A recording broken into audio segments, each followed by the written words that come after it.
Hi there, folks. My name is Emily. And I'm Mel.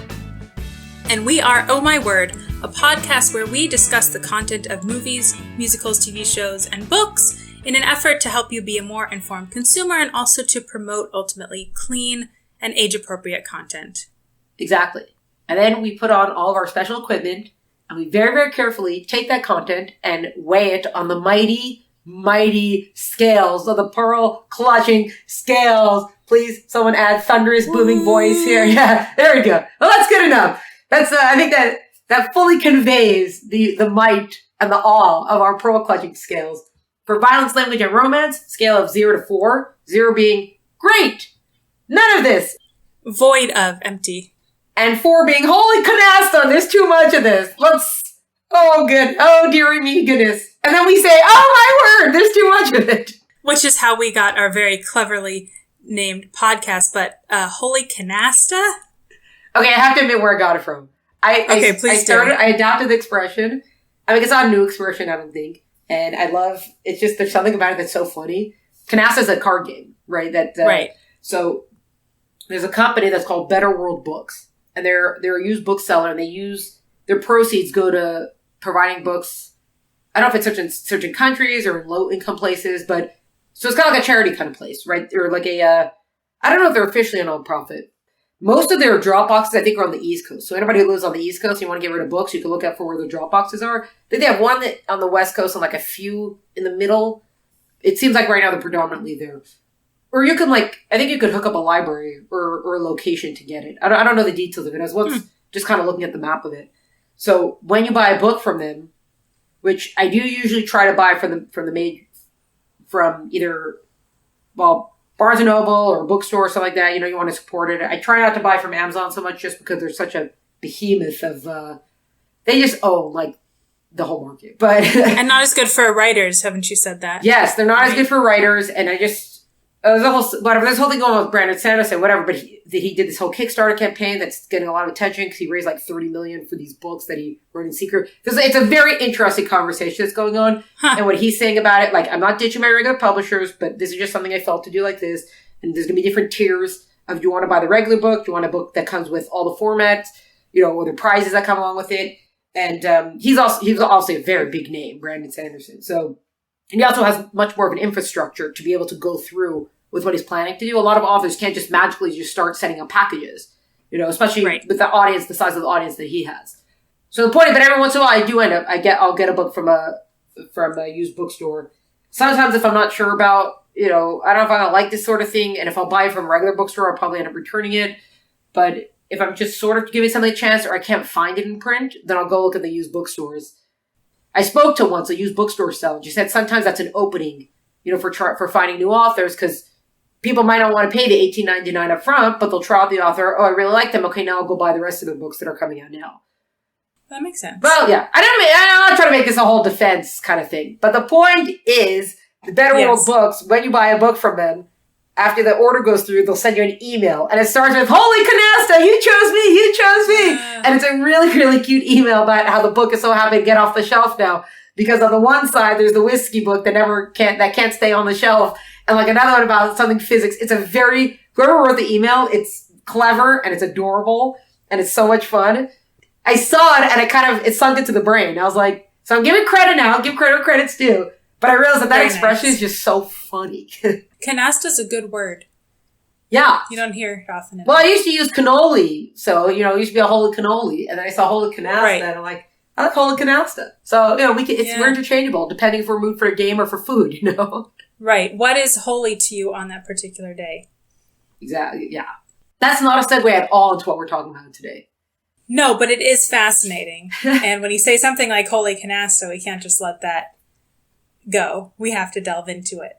Look, here's the thing with segues. They're not my thing, but I'm going to go from delving into what you said to delving into history a little bit on our most recent offering here on Oh My Word. We've talked about historical fiction. Alt especially loves historical fiction. Actually, I do too. I just haven't read as much recently as I did when I was younger. But historical fiction in the young adult space, which growing up, I read a ton of historical fiction, from probably the age of 9 to 14 or 15. That was my favorite genre, but then it seemed to peter out. Maybe it's not as hard to find. Maybe I just wasn't looking for it as much, but so much is just like romance or contemporary fiction. But what we're about to talk about is historical fiction. And the cool thing about it, I think, is that it's historical fiction about an era we read a lot about, World War II, but a topic of World War II that is way less covered than the Holocaust or England or even the Eastern Front of the war. So anyway, we're talking about Ashes in the Snow, which is a movie. It's based on Between Shades of Grey by Ruta Sepetys. I actually have no idea how to pronounce her name. Is she Lithuanian? I believe she's Lithuanian because she has a book, Salt to Sea. It's part of why she writes... She's one of the only authors in young adult right now that write historical fiction, and her books are just big sellers every time. Really? Yeah, which is just part of the thing of stop not publishing historical fiction. So it wasn't just you that you couldn't find it anymore, it's because they're not publishing it as much anymore. Which, interesting. You spoiled it before, it's a great travesty. But she writes most of her books that are out now. Well, yeah, she has one that takes place in New Orleans. The rest of them are take place in Europe under communist dictatorships. Interesting. Yeah, Between Shades of Grey she's got Salt to Sea. She's got Fountains of Silence, which it takes place in Spain. By that country's civil war around that, And then her latest book is We Must Betray You. Oh, no, I Must Betray You. I Must Betray You, which takes place in Romania during the fall of communism, 1980s. And it's basically about how everybody was spying on everybody else because that was the way that you got by in Romania. Right. And there were no choices. There was no food options. There was no this option, no that option. She really shows a lot about what communism looked like. And it should horrify people, especially the people who think that socialism is not the Siamese twin of communism. Right. We're talking about both, the movie and the book. I've only seen the movie. Elt has also read the book. But we're giving our ratings for the movie, which is called Ashes in the Snow.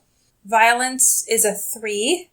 Language is a 0. And romance is a 1. So language is a 0. That one's easy. They kept it clean. Romance is a 1 because there's a little thing going on between the main character, Mina, and this boy, Andreas, but it's not really the central focus. I think they do kiss once, however. And then violence is a 3 because it does show... The story it's set in 1941.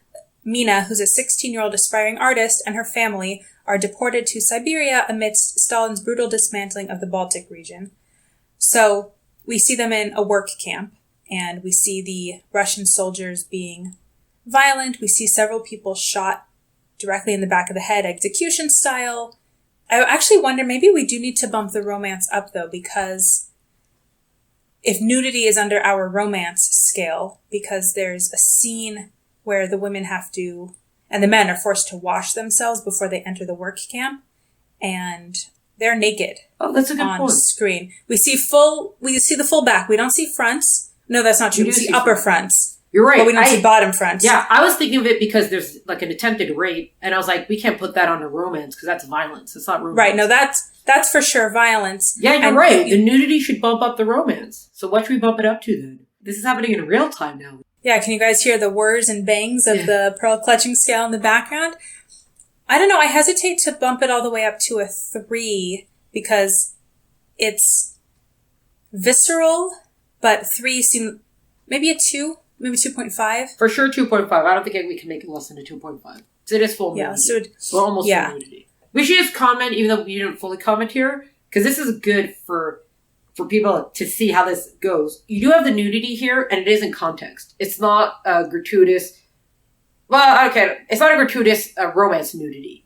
But right. For me personally, I personally draw a hard line with this stuff, because you could have shown us false nudes and we would have gotten the message. None of the men are showed. I think they show one kid without his shirt on. All the guys still have their shirts on, and it's only the women that they show stripped down. Part of it is how they were dehumanized. But at the end of the day, a director told a woman to take her shirt off. You know what I'm saying? Right. It's different when it's a documentary, and you're not going to start blurring parts of a documentary that this has to be seen to know what actually happened. right? No one told someone to take a shirt off in the context of now when it didn't have to happen, So that's why for me, even though the nudity is in context and it's not a romance nudity, for me it's still a high score and something that I would still give a warning about, I guess you could say, because you could have done it without it and the message still would have been very clear. Because even like Lena totally covered herself, right? She crossed her arms over herself. So maybe not everybody would have done that, but you could do a false nude and we would have totally understood, I think, the dehumanization. But absolutely. No, that was the one part for me that I was taken aback by, knowing that it was not a documentary and also that it's for young adult thinking. The point definitely was gotten across without actually seeing people. I mean, it does add to the realness, but in a way it almost detracts from it because they're actors and not really having it done to them. So yeah, I think a 2.5. So that's where the nudity comes in. It's not a... Yeah. Well, I wonder if this was shot... They probably filmed in Europe or somewhere. Where they the did. regard for nudity would be a little bit different. And it was also kind of interesting where I kept saying, how could there be no bad language like when they did nudity? But it's a totally... it also just shows what the approach was. It's different. Because the one time you have someone like cursing at another person, he just tells them like, he calls them a pig or something, which was not considered a good thing. And it's definitely said in anger and whatever. But calling someone a pig doesn't seem as bad as a woman taking her shirt off. So right. I do think that it wasn't... That's why, again, I don't think it was necessarily just gratuitous. And definitely the European mindset would have affected of like, we have to do this. So, maybe they didn't necessarily think twice about it. But yeah, this is what we do. This is what our scales are for. And that's why we have the episodes. You can go, on Instagram and see the numbers, but then you listen to us to see the specifics of why we give our ratings as they are. And then, yes, as for violence, as we said, there's the horrors of the work camp and the brutalization and the people being shot. And then there's also 1.5 attempted rapes. Oh, yeah. And then someone commits suicide. So it is pretty violent, but in a contextual sense, her purpose was to show the horrors of communism, which I think the movie does pretty well. I don't know from the book's perspective how well that went, but I thought the movie did a pretty good job. It is a Lithuanian film. Right. Very few of the actors are Lithuanian. I looked them up. They're all European. They're all European. Yeah, but that's what the accents. I kept saying, like, do they actually sound like this when they speak English? I don't think that's what they sound like when they speak English. I'm just glad they didn't have English accents, because so often when you see a film that's set anywhere that's not the US, it's just vaguely in Europe, they give them English accents. But just to counter that, having been in Europe, back in my youth when I was in Europe, the English that the Europeans learn is British English. So they learn it with the British English accent. So they'll have their country's accent over the British English. So they may or may not speak a clear British English, but it's with their accent. So if you hear someone who their first language is in English and you hear them speaking American English, it's going to be American English with their native accent, whatever it is. If it's Spanish or if it's Russian or anything like that, they're going to pronounce like an American, but with their accent overlaying that. So when you are in Europe, it's going to be their accent overlaying the British English accent. It took me, when I was there it took me a minute to be like, why is everyone here speaking with a British accent? And sometimes, when they do it in ancient Rome, you're like, sorry, Britain didn't exist yet. Like, there is no British accent in Rome, okay? Yes. But, so that was something, I would counter that, and I don't know, I was kind of ambivalent. Like, on the one hand, you're like, I understand why everyone's speaking English with an accent right now, because they're Lithuanians and you did it in English, so you wouldn't have the subtitles, and you opened up the market for it, whatever. But at the same time, I'm like, this sounds... Or is this a real accent? I kept wondering, like, is this a real accent? I have no idea if this is a real accent right now. But like I said, it shows an era of World War II that we don't normally...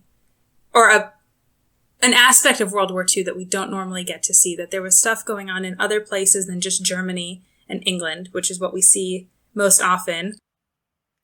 Especially because Stalin killed way more people, like single-handedly oversaw the deaths of way... They're both horrifying. Both aspects are absolutely horrifying.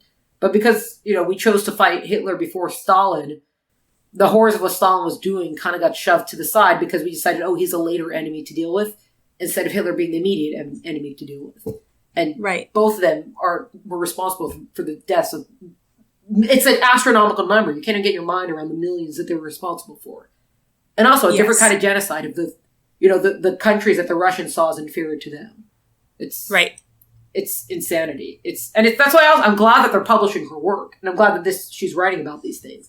I don't know if people fully understand, and I don't say people, but I hope teens and the younger readers are fully understand what's being told to them about how terrible, and they don't just think like, oh, it's just so far in the past and it's so irrelevant, because it's not. You have countries that are still trying to climb out of it, because the fall of communism only happened kind of in the 80s, but it didn't mean that everyone magically just became, a free country after that. There are oligarchies. There are places that have just a different form of socialism controlling them. So, I really hope that they got that. But it's just, when you're actually going to watch it, to just pay attention to what's being shown. They said, I think they were part of the commentary that they give you like tidbits about the film, is that this is like one of the highest grossing films in Lithuania or something like that. Like it beat out like, I don't remember what other titles it gave, but like it beat out that. Wow. Interesting. And it's just because you could anybody who's watching it, so many of them could have actually lived through this. They had, I think, one scene where they actually had people who had been shipped to Siberia before. They were part of the scene of one of the train scenes or something. Really? Yeah. So you can imagine. And also you have that one part in the film, or in the book film, where like, oh, you're being shipped off to the Arctic, and you're just like, what? And you see, and you're like, good God, how is anyone supposed to live through this? And they had no intention of anyone living through it. Right. But you should notice they changed the name from Between Shades of Grey to Ashes in the Snow, because, 2018, or you think even, that was when the film came out, the book came out before that, of course. And 50 Shades of Grey was a big deal then. So they didn't want anyone mixing up the titles. And they figured Ashes in the Snow definitely correctly portrayed. I think that was a smart move. If you had told me to go watch Between Shades of Grey, I would have been confused as to what you were asking me to watch. Right, yeah. I think for the most part, so the film doesn't have, as usual, it doesn't have everything the book has. The ending seems a little bit more inconclusive almost. Then the ending was a little bit different than the book's ending. I went back to the book. The ratings are actually pretty similar though. So that's for sure. I don't remember if the attempted rape happens or not, because everything is told from Lena's point of view in the book, I believe. So she wouldn't have seen, right? So anything she would have seen could have happened. So that's why also it's kind of interesting that Kretsky's character, so here they made him half Ukrainian. I think in the book he's actually half Polish. That was also considered, interesting. Still a subspecies to the Russians, right? As far as they're concerned. Right. So Kretsky, in a way, especially they never fully explain what he's doing there. As in, like, how does a guy like this, who's not so cruel, and you see him much more in the film, right? He looks like a sort of a decent man. So how did he end up in the army? They don't tell us that much. Like, is he drafted? Like, does he have to be there? Did he choose to be there because he fell on, hard times? Did something happen? So but it's a little bit more of a curious story. It's just a different story. It's a much darker story of how did a guy go from being a decent guy to being kind of what he's, his commander's trying to push him into like a heartless, prove that you're not half, prove you're Russian, right? And apparently in the commander's mind, it's like, you got to shoot the person in the head. Why would you not shoot the person in the head? And he doesn't want to do it. But the commander says, you got to do it, then or whatever. And how he eventually just becomes so disgusted with his own self, of the person he became. We don't know what kind of choices he has or doesn't have. Yeah. And again, you can say, oh, you have to stand up for it. Well, that's easy for you to say. You're not part of the communist army right now, okay? Do you not hear how we're just talking about what Stalin just did to millions of his own people, That for me was actually interesting. Yeah. No, I think they made his character compelling, and they made, when you watch a movie like this or read a book like that, you do put yourself in the place of different characters, and you have to wonder, because that's just human nature, like, how would I respond? Would I be like Lena and her mom, who become like sort of stronger people? They fall into leadership roles. Or would you become like the woman who, when she's accused of stealing beets, which she did actually do, then turns on Lena? Right. Or like Kretsky, who starts out as a pretty decent person and then is probably troubled by the fact that he has to do all these things. So then he sort of leans into it and becomes a person that he ends up hating. Well, that's why, I don't remember who it is, but someone, as soon as I'm going to say this, it's like, oh yeah, that's this guy. who said everyone thinks that if they would have lived in Germany during World War II, like they would have been part of the resistance. But it's not true. Statistically, you probably would have been a Nazi. Right? Which people don't want to hear that because it's a horrifying thought. We'd like to think that most people don't want that to be true. But it's much easier to talk about these things than if someone actually has to live through them. Right. It's still so real and immediate for so many people. I mean, look at Venezuela. You know, what do you think is going on in Venezuela when they say they don't have drinking water, they're eating dogs, or they don't even have a dog to eat? You know, what's going on in Cuba or any of these countries? Americans. No, I know. That's why I like that it was Lithuania, because, again, we think of Germany, we think of England, because we have all those World War II books where it's an English woman and we see the back of her and she's standing on a field like we've talked about. But there were so many other countries. So you might get Poland. That might be like the one other one that you hear something. But there's so many countries and so many people that were dealing with it in different ways. And I wish I knew more about, what's her name? Ruta? Right? The author? Yeah.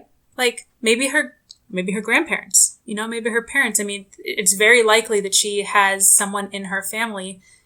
Just like here, you know, if you talk to enough people, someone's grandparent or maybe now great-grandparent, they served in World War II. You know, it touched everyone, but in a different way in different countries than we realize. And if we're, as you've mentioned before, the point of literature, the point of movies is to open us up to different experiences and to see what other people live like and what they've been through. And I think this does it in a way that's different from a lot of other books we see. Yeah, absolutely. I would definitely recommend reading this author's books, just as a general thing, and just also because of the door of history that it opens and the different countries that we get to learn about. I did have one more thought, and the whole thing that goes on with Kretsky. So the rest of the soldiers give him a hard time because he's half Ukrainian. Right. I thought that was also a nice reminder that what we in the United States sometimes very narrowly think of as race and bigotry, we basically, for some reason, it's become white people versus dark-skinned people. But in fact, race and bigotry don't know any boundaries. And that depending upon where you are, it's going to look different. So for Kretsky, it's Russian versus Ukrainian. They look the same. I mean, to us, would we know that Kretsky wasn't just Russian? Right. You know, we wouldn't know the difference, but the Russians knew, and they gave him a hard time for it. And of course, they all look down on the Lithuanians that they're treating like less than animals. And I think that also being in a young adult book is eye-opening and worth thinking about. Right. You know what, I think we mentioned before, like, you have the relationships between Japan and China. Like, We're not exactly happy, merry-go-lucky, and, well, they're both East Asian. Why were they not? Whatever, because they're two different countries. They're not the same place. I actually remember what I was going to say. The general comment on the story is that, so definitely the book, you'll have more detail and more whatever it seems, because the film also is under 2 hours. So they kept the story, they cut out a lot, they're always going to cut out a lot of the story, but they cut out a lot of the extra parts of the story that sort of help with certain kind of character development, I think. And because it wasn't necessarily what they're trying to show, it was more about just like see what's happening, and see what they went through sort of thing. That's what it seemed like to me. So, for example, you have, like, Lena, she's got a love interest, and they just kind of look at each other and then, like, have a visit with each other, and then they're kissing each other. And it's like, okay, I guess they love each other because this is the love interest, so that's why there's love between them. So, of course, in the book, it goes, you have more scenes about what's going on between them, or even about where does he magically get food from, or where, kind of what they really had to do. It also gives much more about what they had to do to survive. You get a little bit more about that in the book.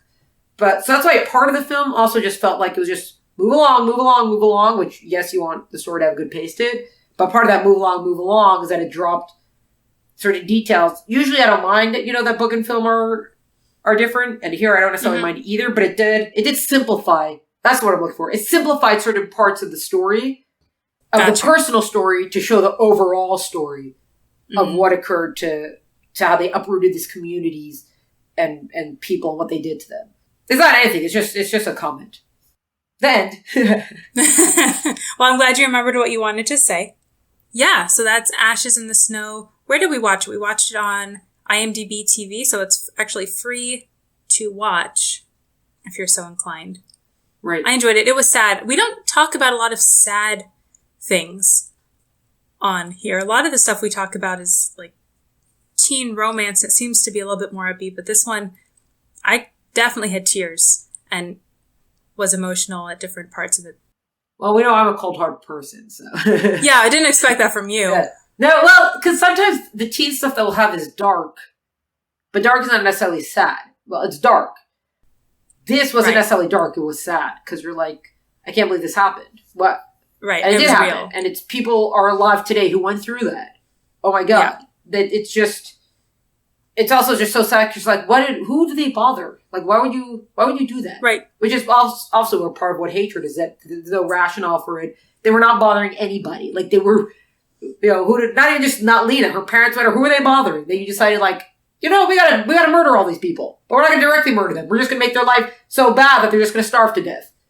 Yeah. That's why it's so sad when you realize that, like, this is actually happened. And in the modern centuries it happened. Right. Not a story from the 1100s. Exactly. So on that really pleasant note, we bid you a fond farewell, but we do hope that despite the, look, that's real life. And some of the books that we bring you are going to be more geared towards real life. But, we'll be back with different episodes. You can always go back to a different episode. Go back to Phantom Tollbooth. Yeah. If you just need like a palate cleanser. And then hopefully you will join us next week. Yeah. We can't hide from the truth either. We have to know. But we do hope you join us next week. Catch you later, peoples. Cheers, cheers. We hope you enjoyed this week's episode of Oh My Word podcast. Make sure you subscribe so you always get the latest episode, and please leave us a rating and a review. And please share the show with your friends. Also, follow us on Instagram at Oh My Word Podcast. There we post episode updates, our ratings for each book, and also our personal reading recommendations. Music for the show is by Tim Burke. Editor is Emily Yaffe. We'll see you next week.